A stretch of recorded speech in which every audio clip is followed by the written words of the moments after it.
I'm J Man Weird, and this is Kelly. And he's going to take a call, and I'm going to fix this. You don't have to leave them. Right on. Hey, can you guys see in the background? Can you see that in the background?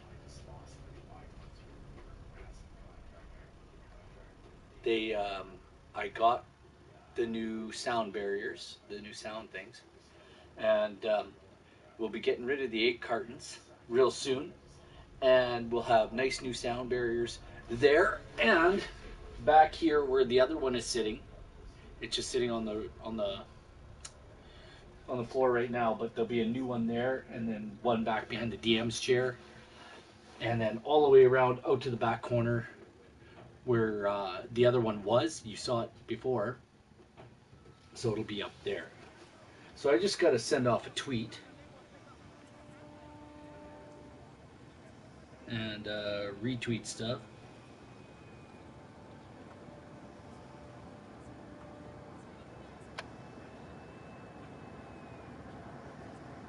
So I hope everybody had a good week.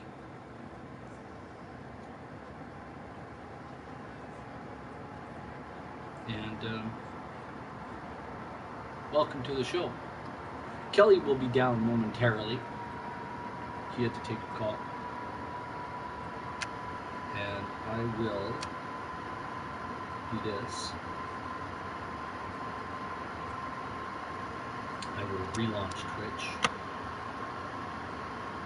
And we will be able to take. It still says I'm run out. There we go. Turn that down.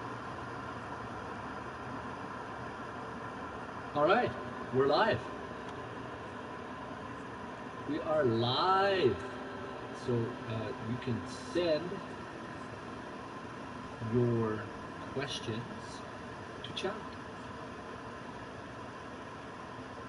It says there's one viewer.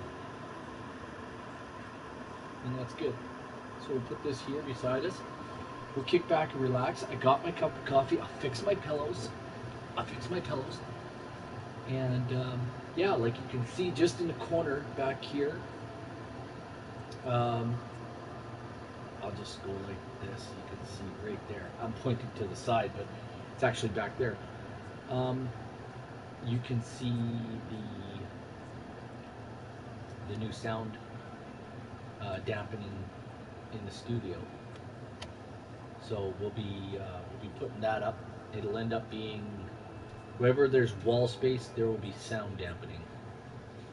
And I'm gonna order some more. I ordered. Let's see, that's 16. That's 24, and there's another 16 here. So 48. I'll be ordering at least another 48. Good morning, Draconis. Good morning. So I'm just talking about the new sound dampening we got here. I'll just grab a few here from the floor in front of me. I'll be building some more of these today. We got the new sound dampeners. We don't get sponsored by these guys at all, but if you go on Amazon, you can order these. This is a great way to help your sound in your area. We've got a lot of photos on the wall and like movie posters and stuff here in the studio, some sports memorabilia and stuff. So there's not a lot of room in the studio back there to put stuff, so there'll be some on the walls, and I'll be building some more. I'm going to order some more of these, at least 48 more, and I'm going to build a few more of these, maybe more than 48. There might be 96 in total. I might need more than that. I don't know, but I'll order 48 for starters, and then we'll get after this. Really easy to use. It's I won't tell you which brand it is, but don't be fooled.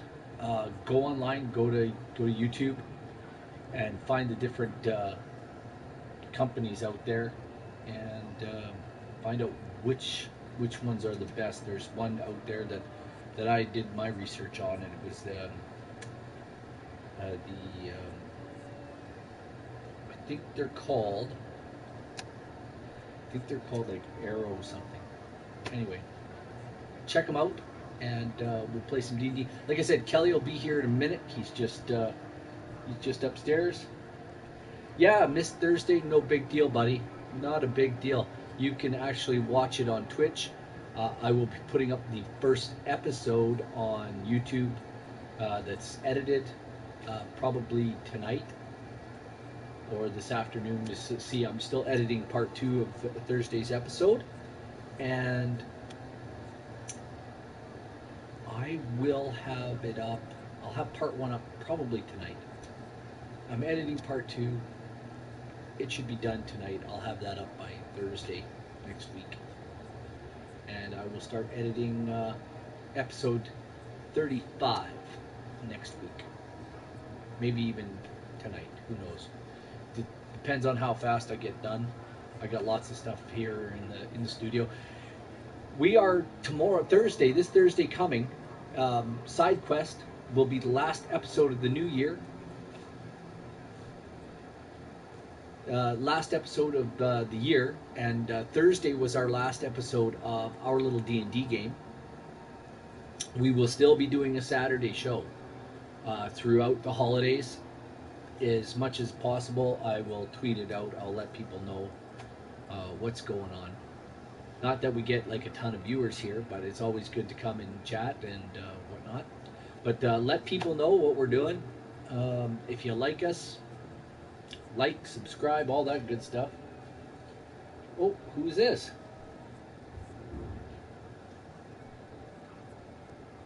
I can't even read my phone. Sorry.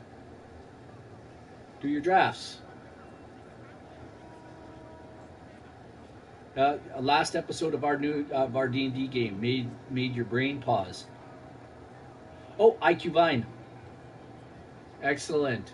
IQ Vine. I hope you should be getting your hats. Kelly did send your stuff. So you changed your username. Right on. Oh, you like the Patreon videos, eh? I'm really glad you guys like the Patreon videos. Yeah, check the Patreon out for $1. You can check out like 40 plus videos there for $1. Like, for $1 it unlocks 40 plus videos, and there might be 1 or 2 $5 videos there. I'm not certain, but we haven't put up too much $5 stuff yet. But for $1, yeah, yep. So, like I said, come the new year, the studio will be a different color. We'll be using a grayish color here in studio to help with the lighting, and like I was telling IQ Vine, I'll do your drafts. I got to get used to your new name. We've got the new sound dampening stuff, the foam coming in. There's more going to be ordered. We'll have lots of sound dampening in here. The sound will change. It'll be a nice flat sound, and whatnot. And we'll just continue to shut off the heat, the furnace, for a couple hours. It's not like it's going to get really super cold in a couple hours. Even though it's wintertime out, it will not get cold at all in here. As a matter of fact, when you got 4 or 5 guys in this studio, the place warms up pretty quick. So.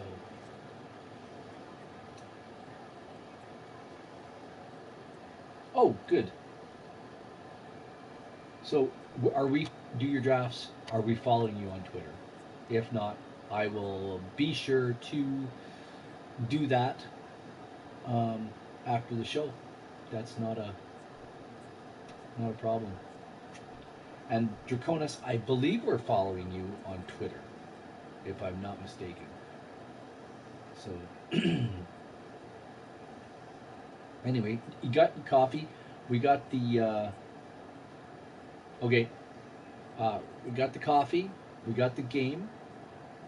We don't have Kelly yet, but we do have his coffee cup and his keys. So it is what it is. We're hanging out. We're talking about this past week's episode, and the guys got into it. The guys got into it pretty hardcore.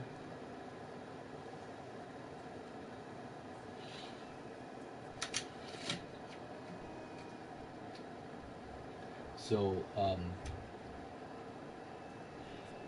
we did. The boys got into it hardcore, searching for the phylacteries, opening up the sepulchers, and getting after the what was inside, and trying to find out, trying trying to find the phylactery of Jin, the Lich Queen, and perhaps, if they can, find the phylactery of Zaz Tam, the leader of Thay, the undead leader of Thay, who wants to be a god, and that's what the Doom Vault's all about, to funnel energy into the phylactery vaults to protect the phylacteries. So that's what the guys are. You enjoyed the Demi-Lich battle, did you? Right on. IQ Vine is here. IQ Vine changed their name to Do Your Drafts. So Do Your Drafts, nice. Yeah. So anyway, that's awesome. Kelly's got chat up. If you have any questions for him, Nariel the True won't be in chat today. He's got moving day for himself and his friends. So Kelly and I'll be here. Today's show is brought to you by Alchemy Interactive, folks. And check out their website and the game, Sacked. Yes, at sacked.ca, sakd.ca. Excellent. Did IQ Vine now do your drafts? Did your goodie box arrive yet? I'm curious. Right on. So I was actually just talking on the phone with Juno award-winning, American Music Award-winning singer-songwriter Alfie Zappacosta. How's Alfie doing? Alfie is doing amazing. So you may not, like, a lot of people out there might not remember Alfie, but he did some music for the Dirty Dancing soundtrack. And he's been on Danger Bay. Do you remember that show? Yes. Danger Bay. Yeah, he was on Danger Bay, and he's putting out a new album. I've got a chance to listen to it before anybody else did, other than his girlfriend, which was pretty honored to do that. But it's amazing, really good music, he's producing a video right now. Danger Bay, that's a Canadian CBC production, wasn't it? Yeah, that's right. Yeah, right up there with the Beachcombers and the Raccoons. Oh man, the Beachcombers. Who wouldn't like Bruno Gerussi as Nick Papadopoulos? Right, right. Oh, that hair. Yeah, no kidding. Hey, he's like another fine Bob Ross hair. Almost. Yeah, another fine Greek gentleman. Yeah, that's right too. Yeah, it's Nick Papadopoulos. That's right. Yeah, no. Relic. Do Your Drafts says it, but it's post office territory now. It's holiday shipping volume, so it may take a bit longer, which is very true. And I was a week late sending it out, to be honest. But it'll get there for sure, and hopefully in time for the holidays, be a nice little extra box to open up. I'm excited for you to get them. Yeah. So big thing happened to me yesterday. What happened?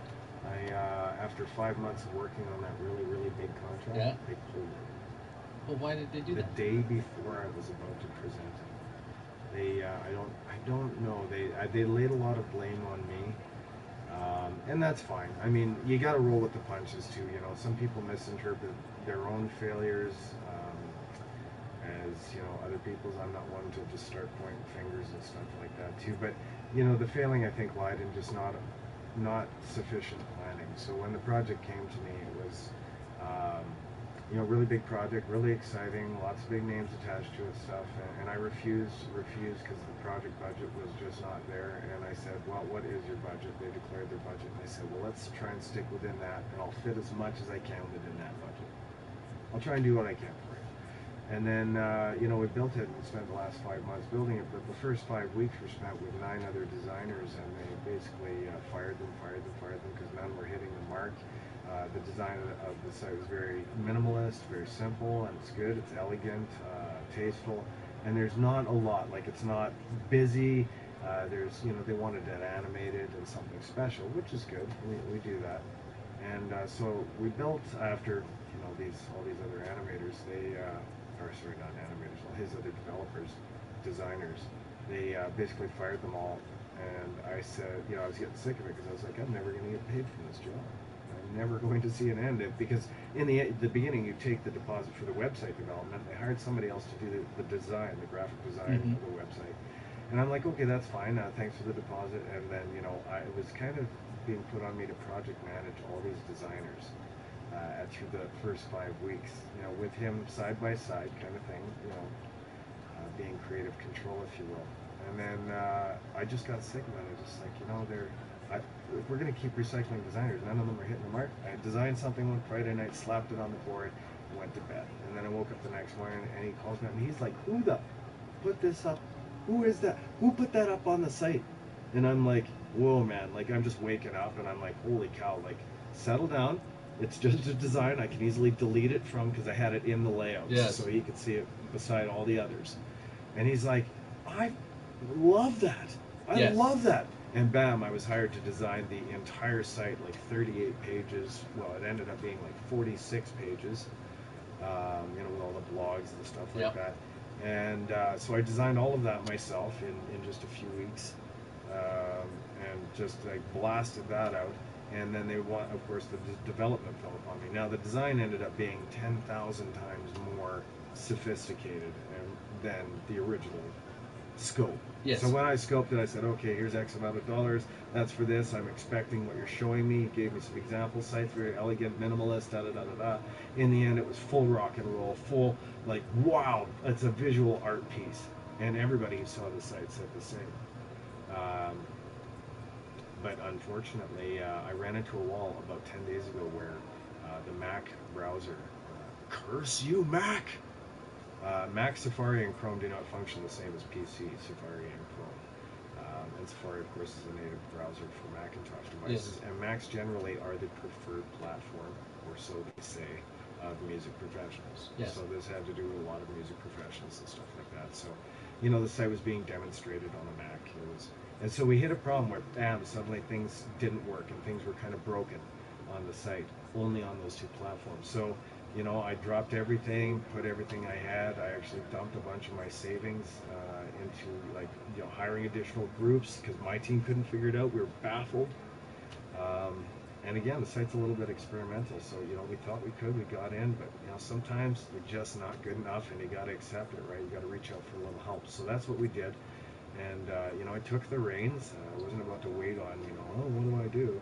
So, you know, I hired other groups, brought them in. I went through 15 different developers, development groups, and stuff like that. And none of them could solve the problems in any kind of efficient manner.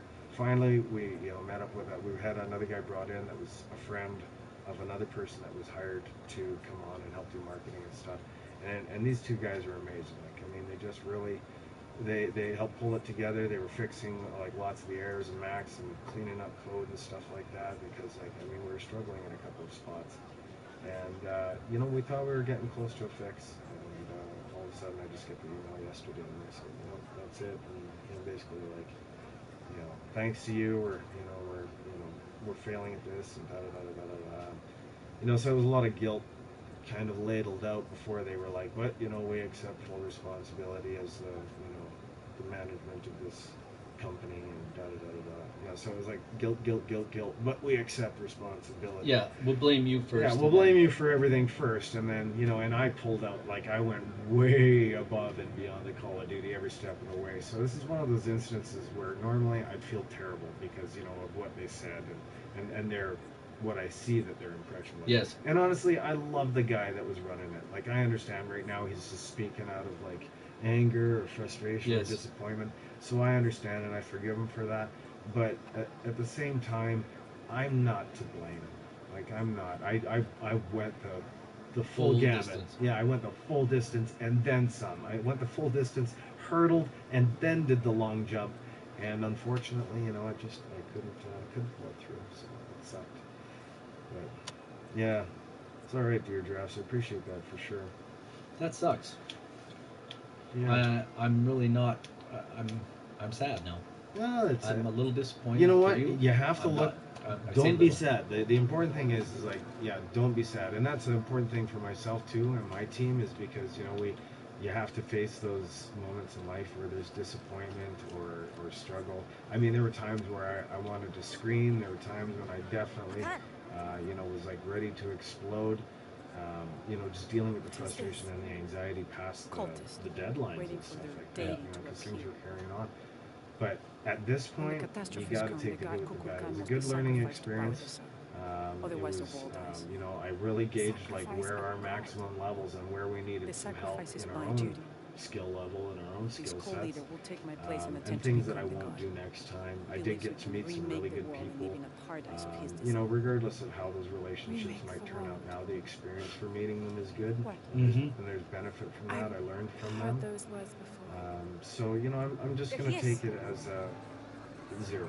You know, it's not a loss, it's not a win, but there's so much little wins and little losses in there that there's valuable learning experience. There's tons. I would agree. It's a tough pill to swallow, but yeah, and I mean some of the connections and the potential for, you know, the game development and stuff like that. I lost a few connections there, I think.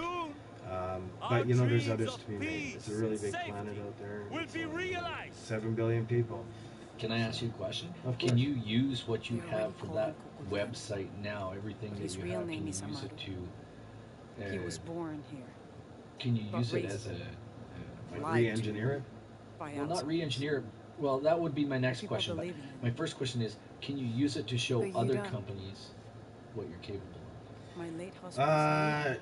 Yeah, I can. You can sort of promote yourself with it. This is what we do. This is what we can do. Yeah, well, and I don't think that I would. I don't think I'd go down this road with this particular website. I mean, with Alchemy ImageWorks, that's the website development graphic design company that, you know, funds a lot of, you know, what Alchemy Interactive does and such and stuff. But to be honest, like when it comes to website development and graphic design, I'm really had enough.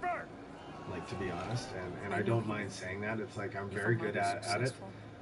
You know, this recent project notwithstanding, obviously met some challenges there, but I'm really good at it, really good at graphic design. I just don't enjoy it anymore. And the thrill when I'm working on SAC, when I'm drawing and writing and creating and even trying to, you know, derive like, I don't even know what it is I pull from that, but it is such energy and such satisfaction personally to be able to work on that stuff than I get with almost anything. You know, that I could do forever. I could make games forever. And I should have gotten into it earlier in life, but you know, I'm the same way, right? I'm the same way. Should have started doing this 25 years ago. But the advantage is now, I mean, everything's free. You want an education in anything, if you know, almost free. If you've got the internet, I mean, you can learn anything in a week or 2. I mean, you could go out and be like, you know what? I've been a truck driver all my life, but I want to learn nuclear physics tomorrow. And you can do that. And whoever is out there and says you can't, they're wrong. You're dead wrong. Tell yourself the other thing, because as long as information is out there and available, it just takes passion to absorb it at a rapid rate. That's the key. So if you get passionate about anything, great. You get into something you're not passionate about it, don't force it. That's my only advice for anybody now. It's like, don't force it. Find that thing you love and, you know, do more of it. And now you can monetize it. I mean, you love doing this stuff. You know what I love more than actually just playing video games, and I like doing this. The dialogue. I love listening to stories, and my goal would be to be the guy who gets out of this chair and puts somebody who knows actually what they're doing in this chair. And well, you know what you're doing. Yeah, you know what you're doing. Like, I mean, there's a lot of people out there doing, you know, different stuff. Everybody's got a thing, and you know, when you say, you know, maybe you say, I don't know what I'm doing, but what you're doing is so individual and so caters to a certain group that there's enough what you're doing for somebody out there. You know what I mean? I mean, we've got some cool people like Do Your Drast, Draconis Firebrand, Captain Emo, you know, Nariel the True. Like, I mean, I've met so many good people on and offline through the things that you do. Through the things you do. That's how this is possible. That's how this show, that's how this conversation is possible. So what you're doing is successful in even the smallest regard. Even in the smallest regard, and I count that as a win. Yeah. Like, cheers to that. Yeah, cheers to that. I count that as a win. Have you got your coffee, guys? How did we meet? Actually, on Twitter, I was invited to come hang out for a game for Chicken and Waffles on Saturday. With Watto Jeff. I was just thinking about that this morning. I was in the bathroom shaving up, and I'm just like, oh man, I remember the first time we met. Yeah, The chicken was a little Watto overdone. Jeff. That chicken was good, man. I'm a fan of fried chicken in any regard. And I've had some greasy chicken. Man, I haven't eaten KFC in. Amen, right? Yeah. It's worse than Timbits. I know. Yeah, it's. I don't know what you did out there, KFC, but you're doing it all wrong. Yeah, it'll run through It you. used to be good. There used to be a time when that was. They the changed thing. they changed the oil. Is That's that all right? they did. Yeah, they changed the oil Yeah, it's to a non. What do they say? It's hydrogenated. yeah, something like that. Yeah. Something like that. Anyway, yeah.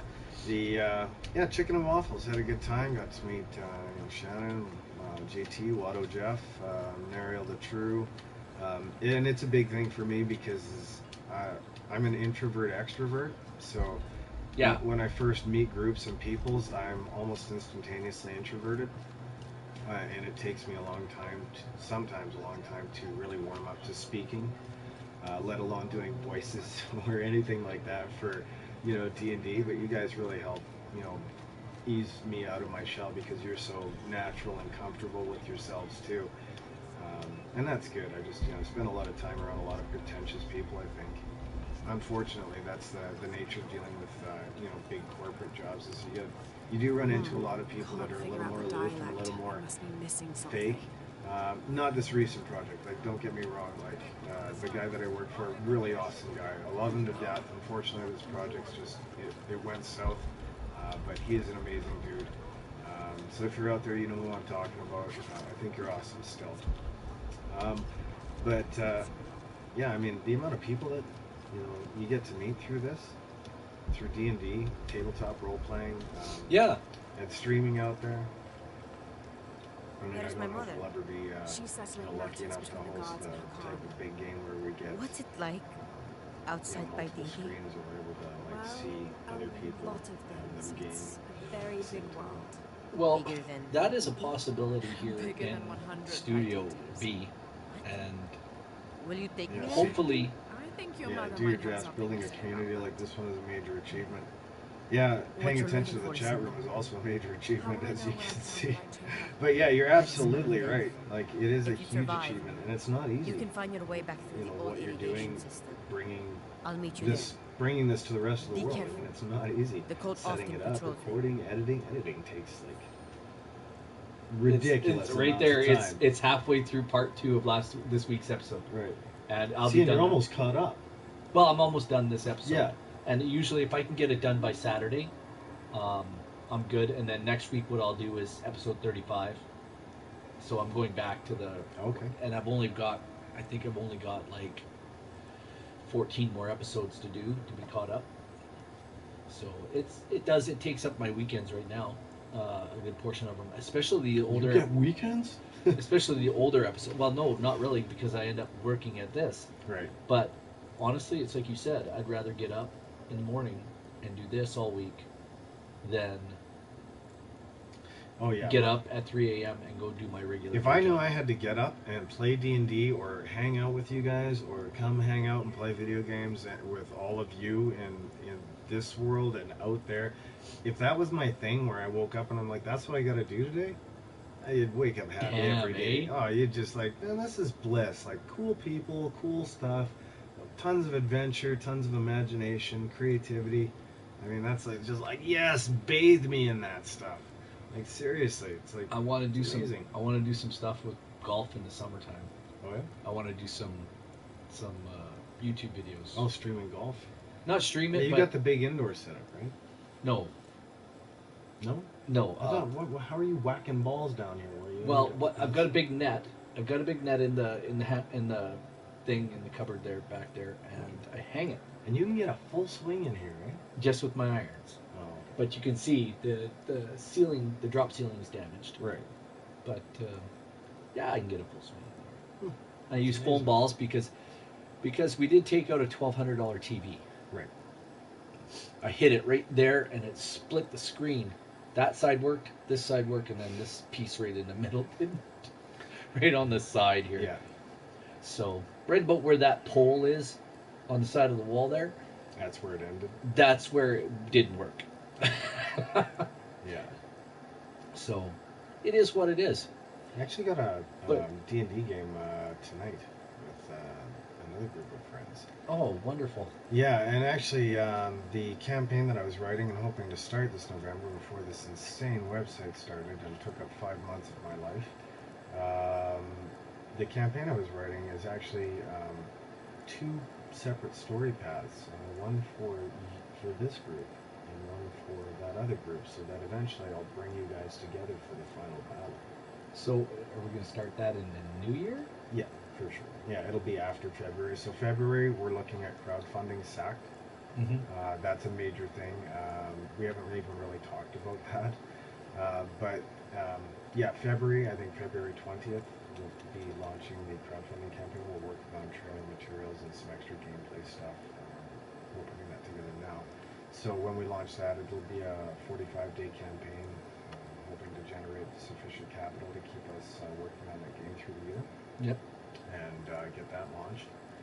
And so, February, I would probably say March or somewhere around there is a good time to start looking at starting that campaign up. But between now and then, yeah, I'm just down with some Take20 and our little D&D game. Well, the studio will change, as you can see. Yeah, If you look back behind there on the wall, right. the studio's going to change over Christmas here, because we did shoot our last episode of our little D&D game here this past Thursday. That's right, yeah. So, and then side quest is our last episode before the new year is this Thursday coming, Right, okay. and then the whole studio gets painted. All of the soundproofing. Well, it's not soundproofing; it's just sound dampening. That's all I'm Right. going for is the sound dampening. Of course, yeah. That's going to go up. There'll be some there, some here. I probably won't put anything here, but just in the open spots of wall, Yeah. they'll get, and then back here, that'll all get done, and hopefully, with the Patreon and the YouTube, well, we're kind of hoping with Patreon that folks will catch on. Like I know Draconis has supported us on the Patreon, Yeah. and Yeah, there's a really treasure trove of people out there that'll go that extra distance and stuff. The sharing thing, we had that conversation there I think last weekend, and I put out a video earlier this week. Just talking about sharing and the importance of that too. Patreon, super important too. Support your creator, definitely. $2, $5, $1. It's amazing what that actually does long term. I've got a few Patreon projects that I'm a patron of as well. And yeah, you support our channel. I do for sure, yeah. And there's Tammy Stronach. You might not know her. She played the childlike empress in the Never-Ending Story. So there's a bit of dialogue there. Last year, and I started supporting her project. She does music for children. Her project does music for kids. She's got a great little group that does that. I hardly ever catch the posts. I don't have kids, so it's not even related to me. I have no real concept of child music or children's music or anything like that. So, but I love the passion behind the project, and I love that it's a good project. That she's passionate about what she's doing. She's doing good things for the world, good things for children. They're producing happy stuff, and it's just like you guys. I saw your project. You're always positive. You're always producing really good content for people, and yeah, why wouldn't I? I appreciate it. This was not really my brainchild in the beginning. I had thought about it, but I was like, I wasn't really super keen on it. And then Jonathan and Jake were like, yeah, we need to do this. Right. So it was really their sort of, hey, you should do this. Yeah, we got to next level it now. Draconis, sorry guys, was on the phone, missed all that. We'll try to catch up. It's all good, Draconis. Yeah, and we were just talking about the importance of Patreon and even monetizing streams and stuff like that. I mean, a lot of people think, oh, like it's all these streamers just trying to get cash and stuff like that. I mean, really, that's all a job is, and it takes a lot to produce content. A lot. We've been 3 years doing this, and it's taken a lot of output monetarily from Take20 from us Mm-hmm. to sort of get started. It wasn't huge, but it's still an output of funds to buy a camera. We borrowed a mic. Right. We bought lights. I love how ramshackle it is at first sight. Like when I first came in, stuff hanging from the ceiling, and you got the mic, and there's cords going snaking across the floor, and you got them all taped down real nice and everything Yeah. too. And I mean, it was professional for what it was, and it was just like being back in the. I mean, I grew up on like tape decks and stuff like that, where we'd be like hooking up the old Yamaha receivers and trying to record voices and clips from movies and clipping them together, and we were doing that on cassette tapes and stuff like that. But the same thing, where you just walk in, you're like, man, whoever is doing stuff in this room loves what they are doing. Like they love it so much that they're willing to sacrifice this whole space to make this thing happen. Yep. And my wife didn't really appreciate it. She didn't know how to appreciate it, so she worked. That's why we do it Thursday nights. Right. She works till 8 o'clock. She doesn't have to come in and see it. Right. She kind of gets home halfway through the thing. Right. She goes upstairs and gets ready for bed. And you're done. And we're done, and we clean up, and then she doesn't see it. Right. So. Yeah, and I think that's a common thing with spouses for sure. That a lot of people don't understand D&D as a whole. Never mind tabletop RPG. I mean, some people just aren't into playing tabletop.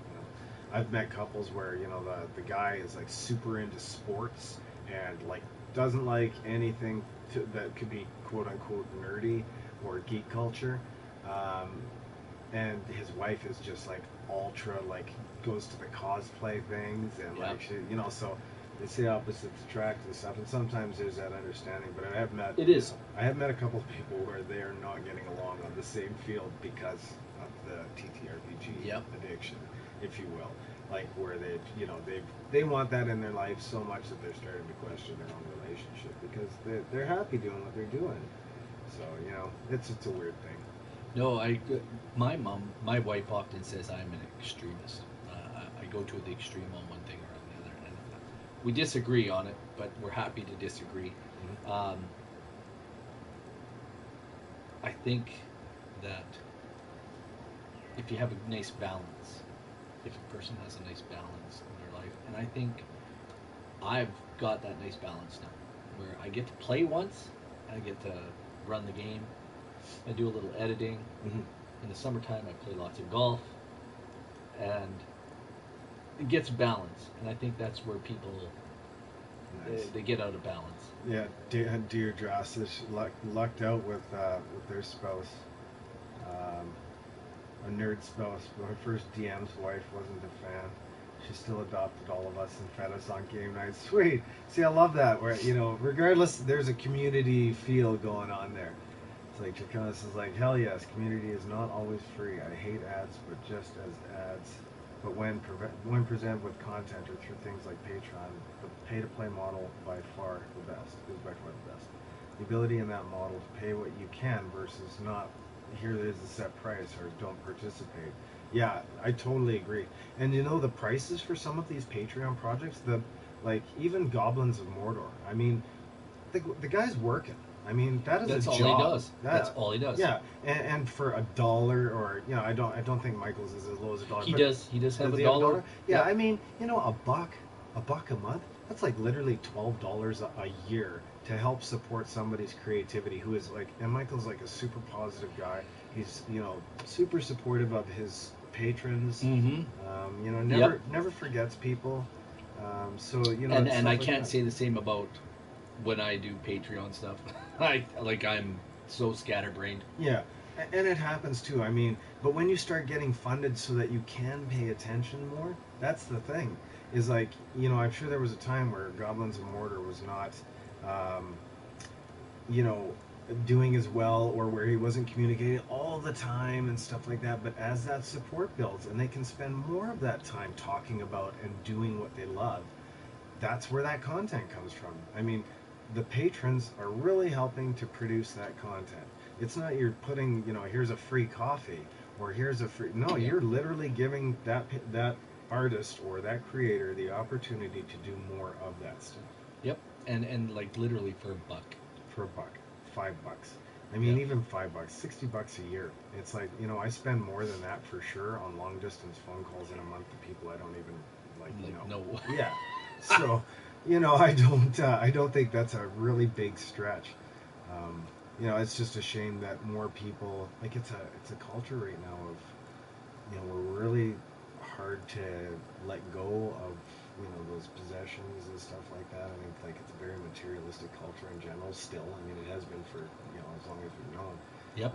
But you see the feels in the tabletop RPG community. You see, like, even the game dev community. People are so supportive now. The younger generation, like, I don't care how bad people bash on millennials. They're some of the nicest and most giving people ever to their, when they want to help, they'll help, man. That they will. Yeah. When they get it in their head to do something, they do. Yeah. And millennials are actually their generation is probably one of the more conservative generations of our time.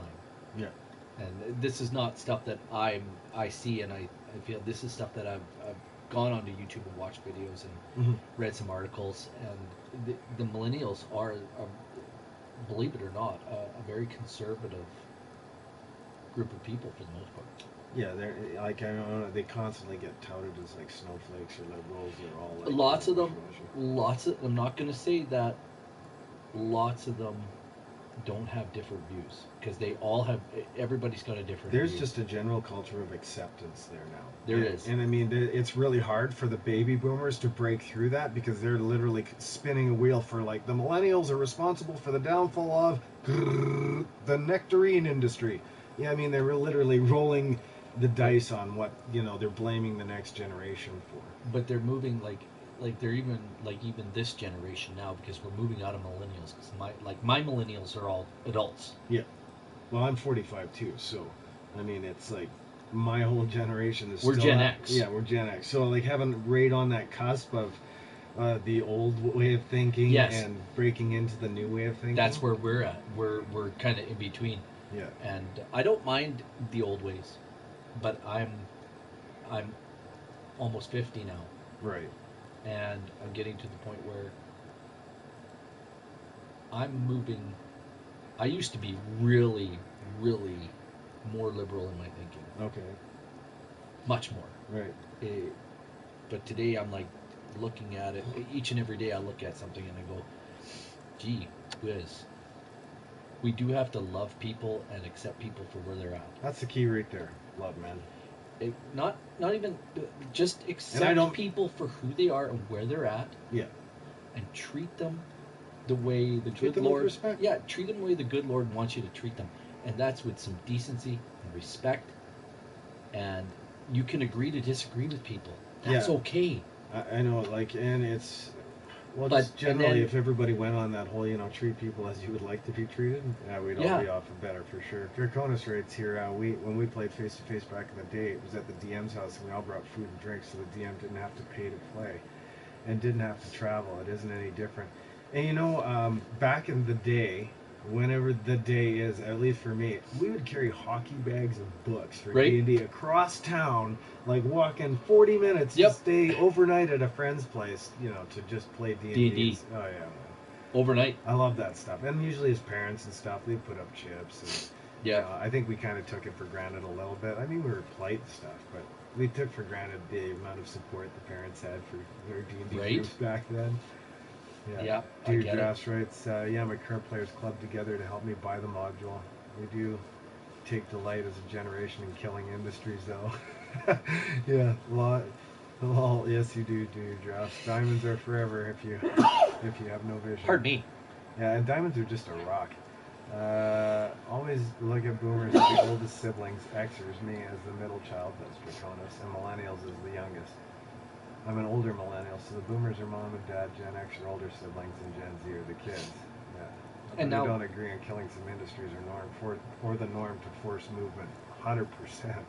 100%. There needs to be change. There needs to be change, and you see that in a lot of places. Like I look at British Columbia 35 years ago, 40 years ago. No debt, surplus of income. Yeah. Government gets involved because there's a downturn in the economy. A new government takes over, Mhm. and I won't say which, Good call. but all of a sudden, these companies are going broke. They're dying because the softwood industry is taking a downswing because of things happening between Canada and the United States. Yeah.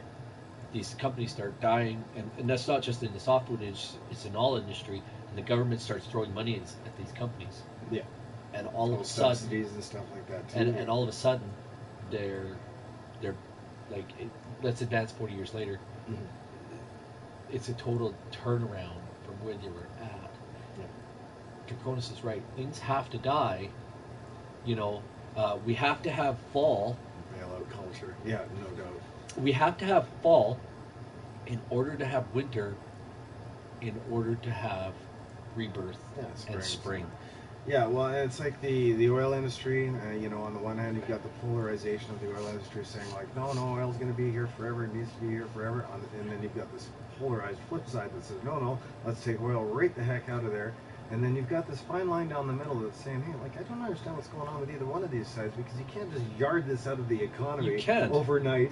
You can't just insert, you can't just ball up, here's clean energy and just right into an economy overnight. Everything has to be dealt with. But it's like politics on the conservative versus liberal, Yes. or the Republican Yeah, versus all of Democrat. that. It's like there's a fine line in the middle of somebody going, what the heck is wrong with you guys? You're right on this side.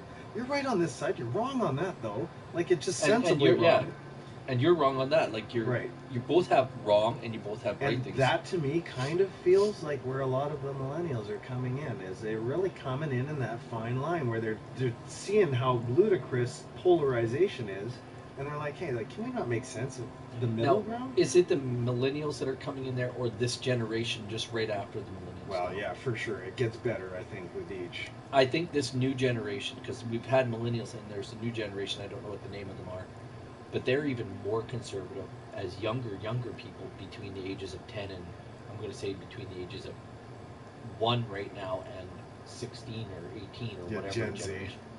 Generation Z. Yeah. They're even more conservative. They're even more stop, wait, think. Mhm. What are these people saying over here, and what are these people saying? Right, over and here? how is what I'm saying going to affect these people? That one is for me like one of the biggest key is people seem to be paying more attention now, and it's not just this like social justice warrior culture or anything like that, or that people are becoming more sensitive.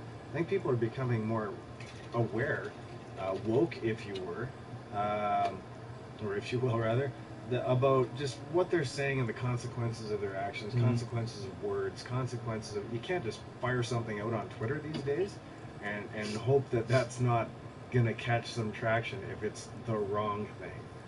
I mean, people will just generally grab their torch and pitchforks, but Yes. there is a good A lot of context people to will. that, where people, if they jump on with their racist comments or bigotry or whatever the case might be, those people are usually quickly outed and hammered down to a point where they can't keep doing what they're doing. And it's not just about like, But calling a rebellion. But I think, and I'm going to get hated on for this, but I think that thought process that you can't speak your mind Mhm. anymore Well, you can. is no. You just but- have to be aware of the consequences.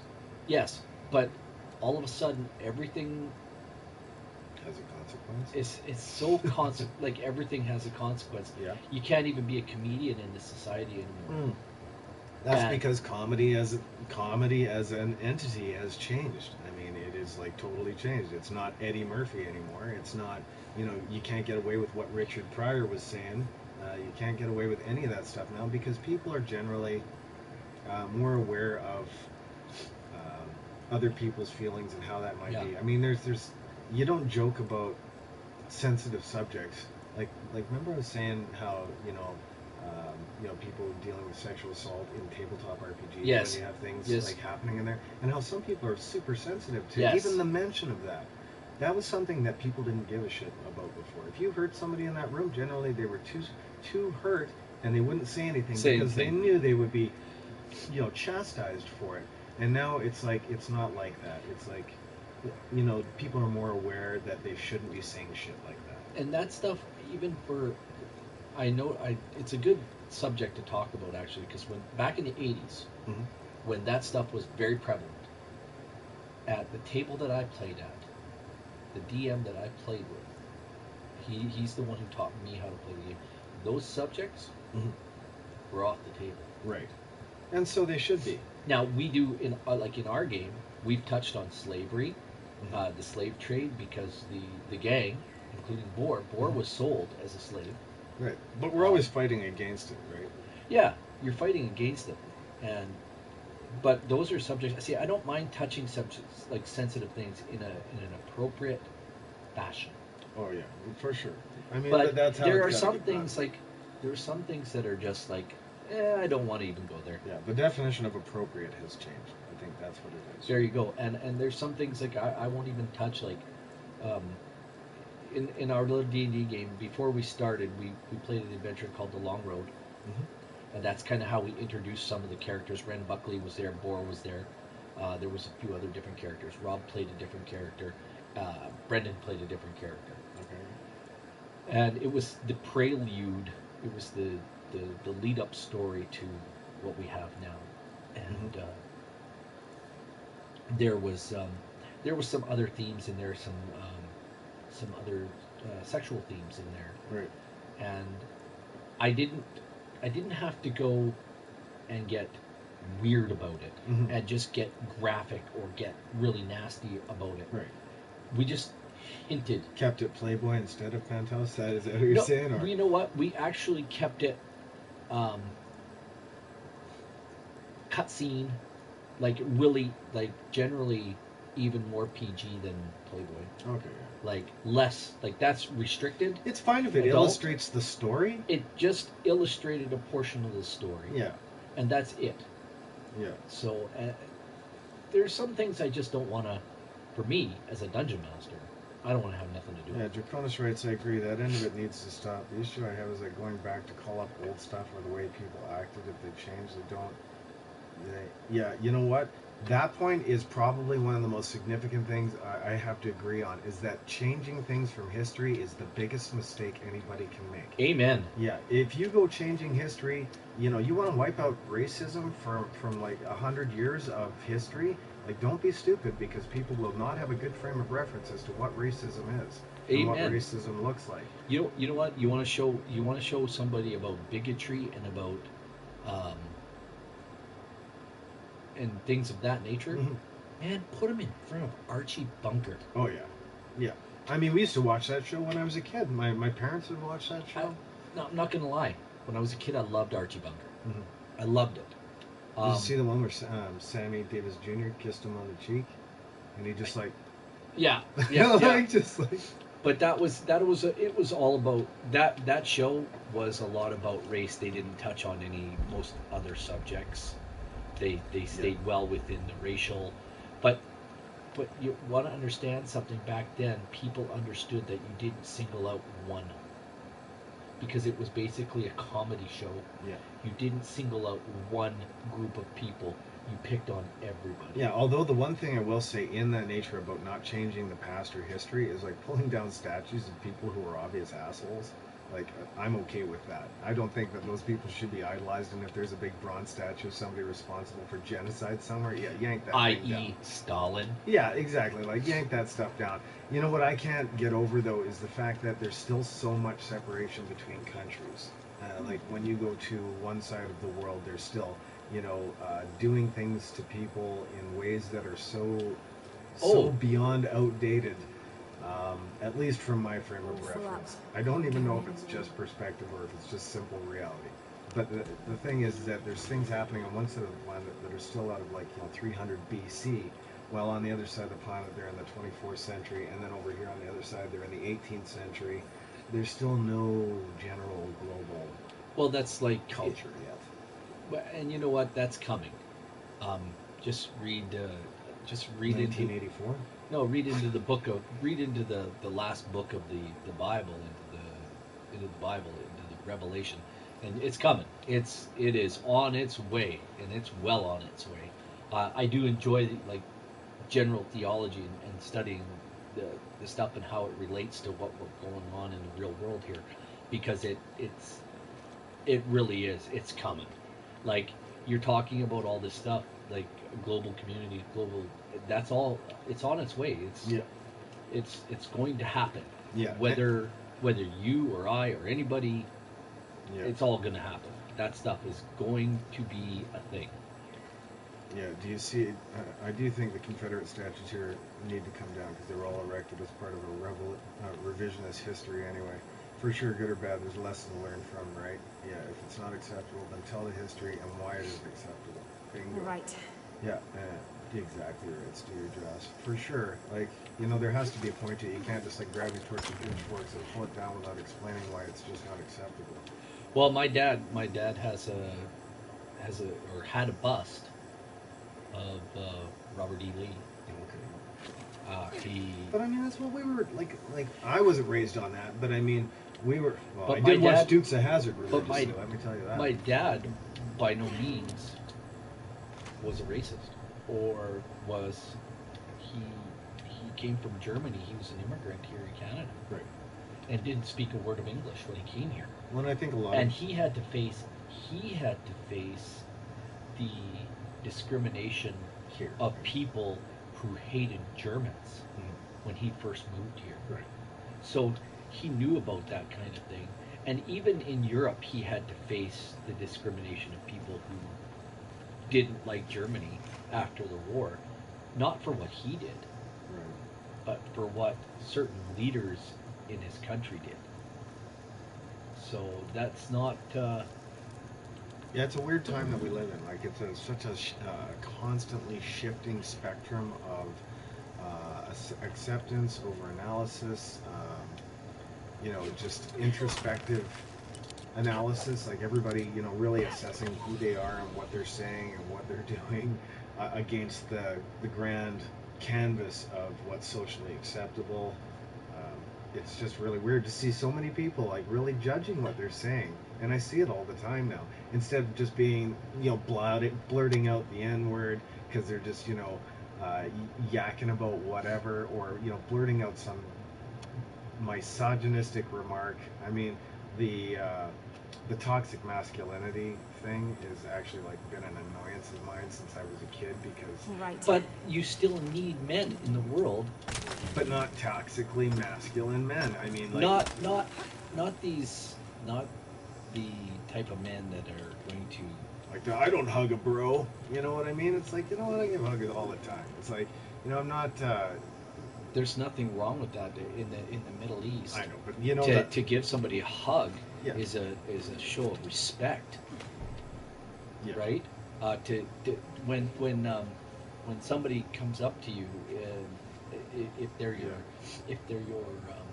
I know in the Middle East, if somebody comes to you and you're there, say visiting or whatever, Mhm. you're meeting somebody and they take you and they put their hands on your shoulders and they kiss you on both cheeks. Mhm. That is a show of genuinely manly Respect and affection. Yeah. and affection. Yeah. And we Well, don't they do hold that. hands in the Middle East.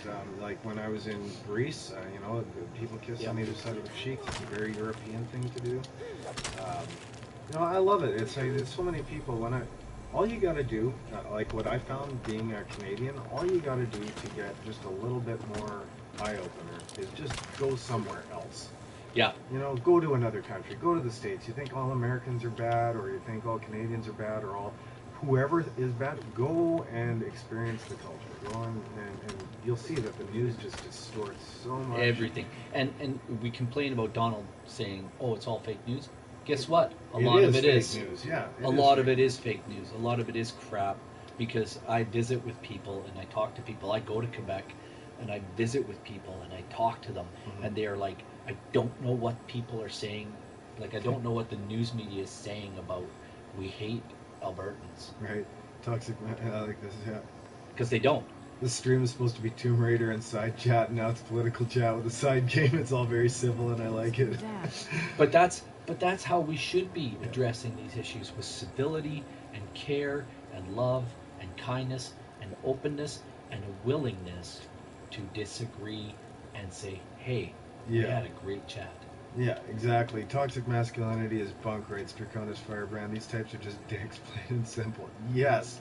Nothing wrong with being a man, and don't be a dick. Don't bully, don't be homophobic, and don't be an arsehole. That should be like written on countries' flags, like right on the bottom of every flag in every country. Like, just don't be dicks. How do I get the reinforced knife? I don't even know. But this is a new campfire. I So don't what think stage of the anything game are could you have at prepared in me this? for this place. I don't even remember. Like Belly of the two-thirds, circle. like if their you were to history, ballpark your everything position they've in the lived game. Half. and who they are Half? today. Yeah. To hear him So- tell it, Amaru, Dominguez, Kukulkan We go only here. wants to keep Funny, Paikiti there was a safe. brief lull of silence there for Mode, But I've tumbleweeds. seen the lengths he'll go to. Dress So I suit. have a makeshift knife. I have it acquired, but I haven't been able to I have to stop. upgrade it. So I think what I'm going to have to do is go to skills, and I think this is how I'm going to have to. Holy upgrade the knife. UI! What is going on there? So these are all locked. I have to get them as rewards. That is a crazy user interface. Although I do like her positioning and where all the I icons are do situated. not like this. That's interesting though. It's interesting, but I don't like it. No. Don't give me this many options, and You know, I'd be don't make inclined it to so agree with. hard for me to get all the options.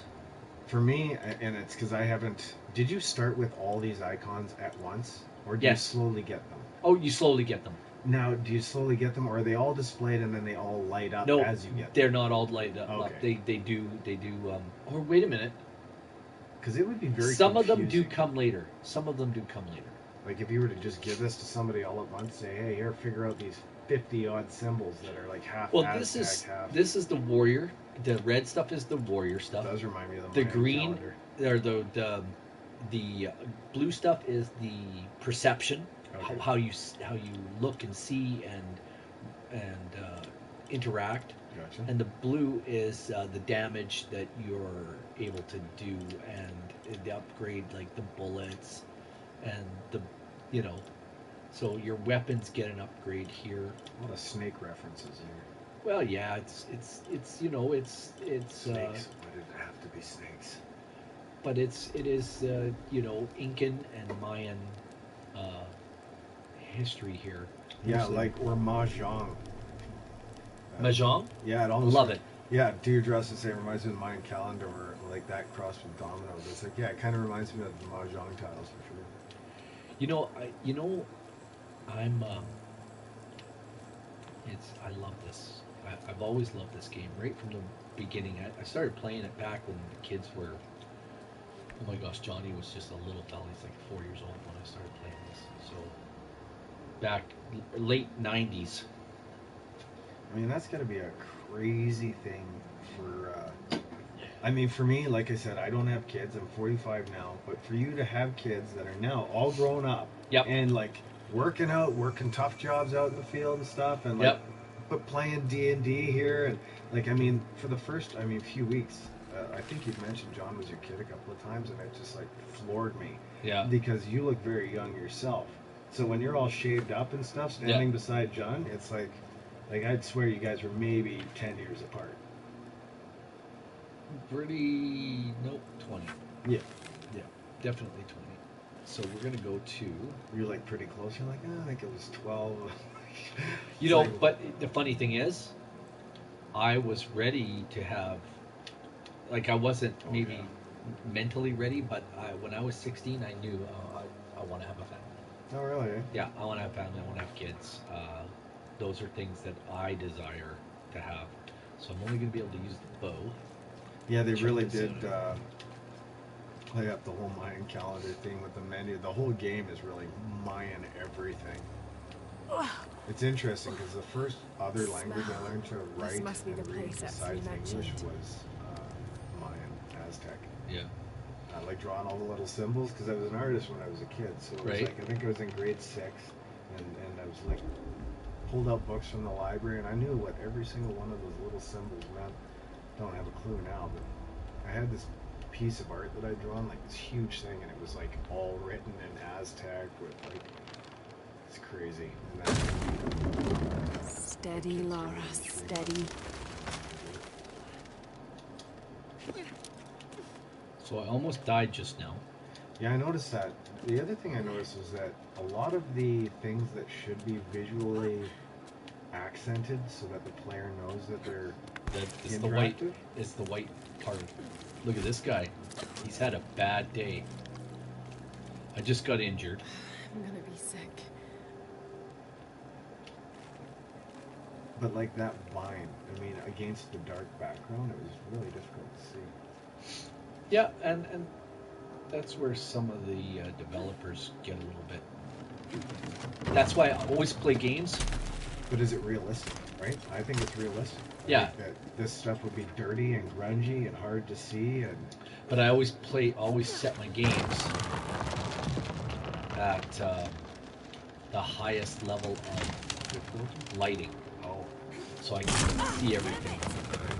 like I see how they have the little PlayStation button symbols that come up in the cues, but overall, I think they try to keep the. I mean, you remember old 8-bit, 16-bit games where you walk Yep. up to a door and Okay, the door is take like it brightly slow. lit against everything else. Thing and else. You knew it opened or did something. Well, They- that's like they don't do that here. Dragon's Lair. Remember Dragon's Lair? Oh yeah. They boom boom. Yeah, you just Yeah. follow the booms, right? And you had 1 second. Which was not easy. Yeah, I mean, it was not easy. And to 1 follow. second is a long time now. Right. For people who play video games, 1 second is like, Right. wow, So they got they're some giving me a rapid fire fast twitch muscles now. they're giving me a second to get this. right. I'm like, holy moly. Yeah, I see those. And even I Fortnite noticed- players. Man, some of those people are just crazy how quickly they can build stuff and move around. And it's unreal. I didn't really understand Fortnite or PUBG, like the huge craze around them, because graphically they are like shite. It's like World of They're Warcraft horrible. from late '90s, And they're first person. And well, they're third person. Are they? Yeah, they're third person. So Oh, you're yes. like literally running around, and I think on Oh, Fortnite yes, they are. you can Sorry. switch. Fortnite you might be able to switch, but yeah, and PUBG is like very, very clumsy for. I'm their not a fan of controls. those. I'm not a fan of those types of. You don't play Call of Ritual Duty sacrifice. I wish I could, but I can't. because you can't find your glasses. It's not the glasses thing. It's the fact that first person shooters really disorientate me to no end. I'm completely and utterly out of my element. But except for first person driving. Oh, I forgot and let go. First person driving games. I have zero problem with those. You see that? Yes, I did see that. Oh, the new. Oh, let me see. Oh, I like this. I like this. Totally like Hey, this. she's like more cartoon. This is totally anime, Lara Croft is going to end up with severe back problems in a few years. Yeah. right? If she doesn't already have them. Well, back in the 90s, she had some severe back problems, but that's only because designers had developed her with an Ridiculous overabundance. chest. Yeah. Yeah, an overabundance of. Look like the cone bra that Sherry or Madonna used Yes, to wear at her only shows. bigger. Yeah. And, Like you could tell there were a bunch of dudes on that game design team, like clearly not thinking. And that was a thing. That was a thing back then. But you know what? It It's bothered not me so- back then. you It know. didn't bother me at all. It wasn't that they were just huge. It was that just overtly unnecessary. Like it was just seemed disproportionate to the rest of the character's body. When I first saw Tomb Raider and I saw Laura, and I was like, I was young, Yeah. and it was back in the early 90s, and I was like, Imagine her calloused hands. that's awesome. I was like, that is absolute, because the graphics were so good back then. We were, So good. but compared to today, they're not as good. But back then, we were like, wow, these are amazing. Yeah, but I mean, it's like we were saying last Great. weekend. You know, when you play Dungeons and Dragons on the old Atari, and it was just blobs of color, and Color. you're moving a little blob of color around to that dot, that white dot, and that's like a sword. And then down here to this gold, yellow dot, and that was gold. But to us, in our minds, it was huge caverns and piles of treasure. And now, today, what do we see? Yeah, now I almost need this because I can't, visualize things Because as I have much. no choice. Although I haven't played as many games the last couple of years because I've been working on SAC, not wanting to not wanting to taint my perception of my own game. Skew it? Yeah, I didn't want to insert other people's ideas accidentally into my game. Yes. And you know what? That is an absolute tribute to you. And your ability to create in your mind and not have to see somebody else's creation to be able to do that. Can't must make me mad too. Definitely impressed with Callus. As a matter of fact, like all Callus, like just paws of Callus going on there from all the brick and rock. Actually, there's a free solo climber just passed away. Fell. It was like had the world. I can't remember what his name is. Ryan something. Held the world record for the fastest climb of that Yosemite climb. Yep. Free climber, no doubt. Like just chalk on Did the he hands. fall? And, yeah, he fell. Yeah, that is going to happen. Yeah. I'm not cut out to be an adventurer. Crawling over dead bodies is a no-go. I'd do it, but I think, my perception of how I'd handle that event would be different than reality. Like, I'm like, I'd crawl over and I'd be okay. I'd probably puke the first, 2 feet. Before I'd be like, I gotta lie down for a little bit, compose myself before I go over any more dead bodies. As long as it doesn't smell. Well, that would be it. It would smell. Like, It would smell like rot. Well, that is dank and humid, and I mean the smell of the fire and the soot and everything else, just combination of everything. The smell keeps getting stronger. That Lara just said the smell keeps getting stronger. I found another serpent with a silver eye. I must be getting close. You? They squish down. There's more room than you would think. Tattoos.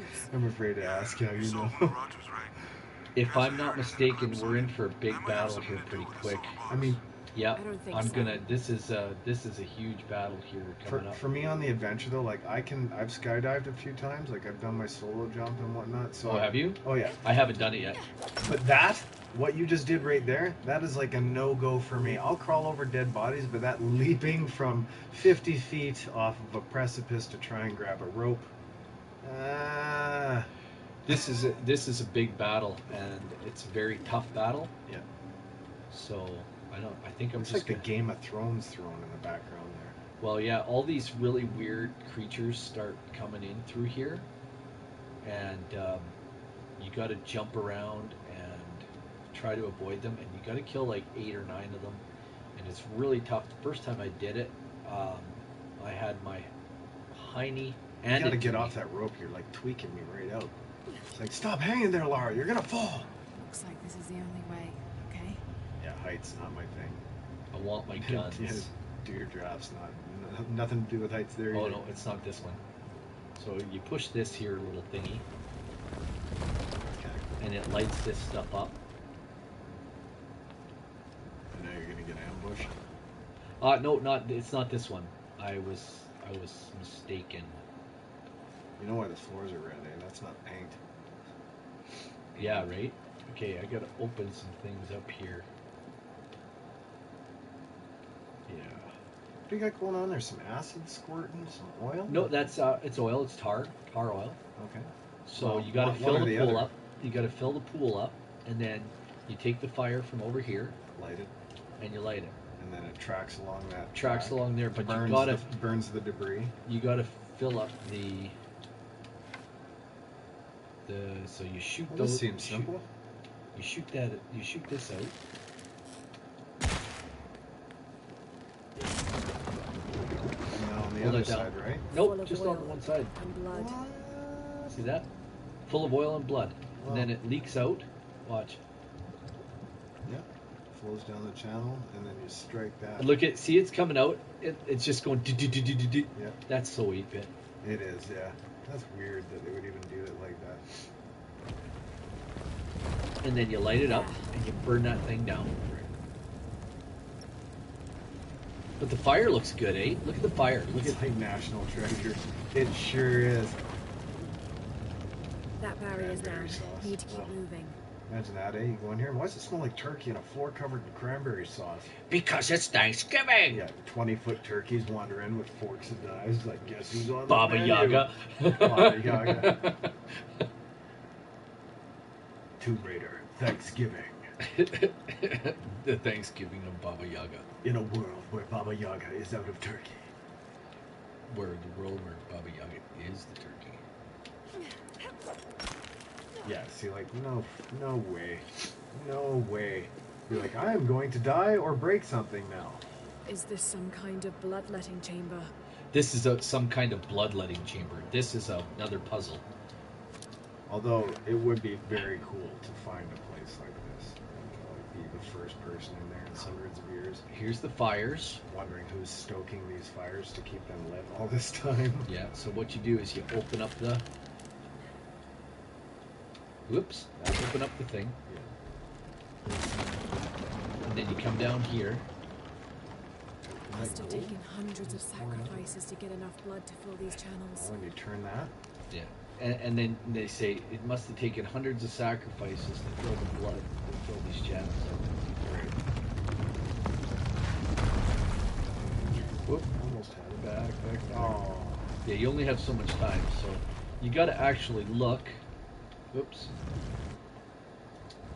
See, and then you actually follow it. Do. It's got to come down into here. This cave system.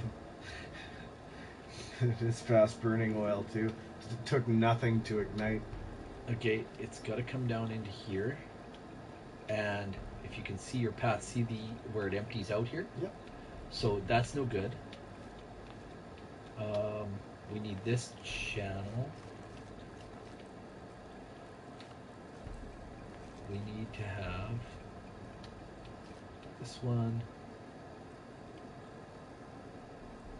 See, I love stuff like this. I love puzzles. Yeah, describing some of this stuff in a side scroller like we've been doing, like there is a lot of puzzles in Stack.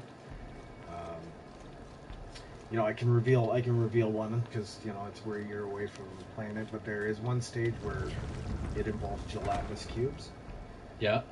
Of various sizes, but the majority of the gelatinous cubes, part of the mechanic is to actually get the cube to run over something, a stone, and it'll absorb the stone, and then you've got to kill the gelatinous cube over a certain platform to drop that stone onto the platform. Yeah. Or you have to push rocks off of a ledge onto a gelatinous cube and then get the cube to inch its way along the ground, you know, towards you, and then kill it at the right spot to drop the rock on the platform. But I would love to be able to describe some of these puzzles in 3D like this. Yeah, you know what? I have a hard time playing other games now. What do you think she's moving there? Like 14 tons of rock? I don't, probably Maybe about 14. 14 or 14 billion. So this is obviously this channel here in the middle. So we take and walk around here. Look at this. It comes around, goes down here to this channel, and then it exits through that hole. So that's not the one we want.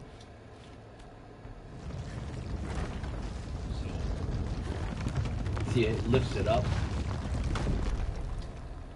Now we come down to the middle channel, and it comes down to here, but it doesn't go anywhere. So it just exits into nothing.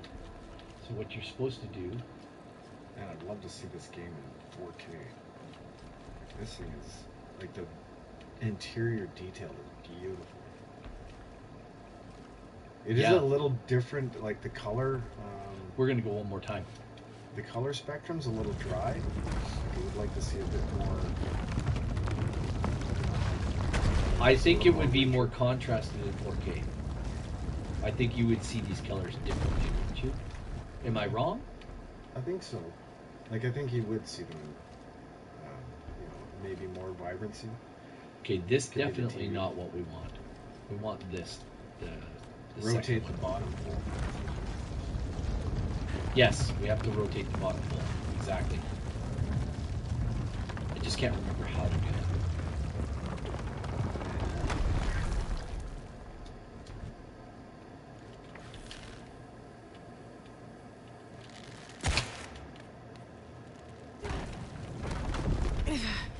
Too heavy. Needs more torque.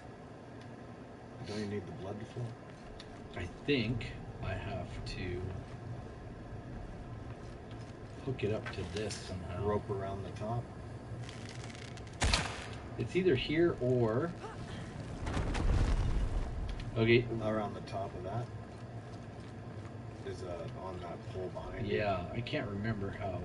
Like if you turn around and look at that pole. Just There's wait a a- minute. I just want to go up here for a second. I think that's what Draconis was referring to, is that rope at the top. So Yeah, the rope up top there. Yeah, right there. But I don't know how to get up there. Well, no, I mean, right. Can't you shoot your bow at that thing at the top there? At the top? Yeah, that thing. Hey, look at this. We'll do this.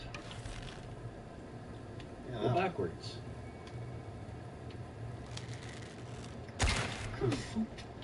There you go.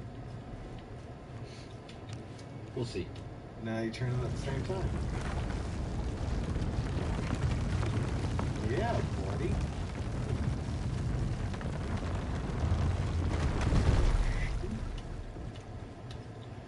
All right. Now that did not link up those channels behind them. Oh, there is one channel linked, yeah, and that pours over. This goes nowhere. It's back here. Oh wait, it comes back here. Comes around here. And leaves there. So let's just push it again. I think I've got the wrong... I think you had it right the other way, wasn't it? I'm not sure. We'll just push it around. We'll see. I think I've got it the first pull here. You got to set it to the right spot first. Look at this. There Look you at go. this. There you go. That's the way we want. That's the one. That's the one. That's the one, guys, gals, folks. Just in time to solve the mystery, and then I gotta get going. It's almost 10:30. Holy Dinah. We've had an awesome show today. Yeah, man. How do you light this stuff? Oh, you gotta go back up here and light it. Right. Well, once it's flat. Oh, there we go. Damn. Oop, I got burned. Yeah, definitely walk over that flame. That's definitely gonna help. There you go. Nope, we didn't do it right. No? Nope. It went straight out this one right here. Fooled me. So, Give it one more turn. Oh, you gotta cut it, turn it, and then link them again? I'm thinking yes. So I'm gonna do this. She's like down there weaving rope for hours before she gets on this thing. No, it's not that one. High abundance of Oh, wait a minute. Wait a minute.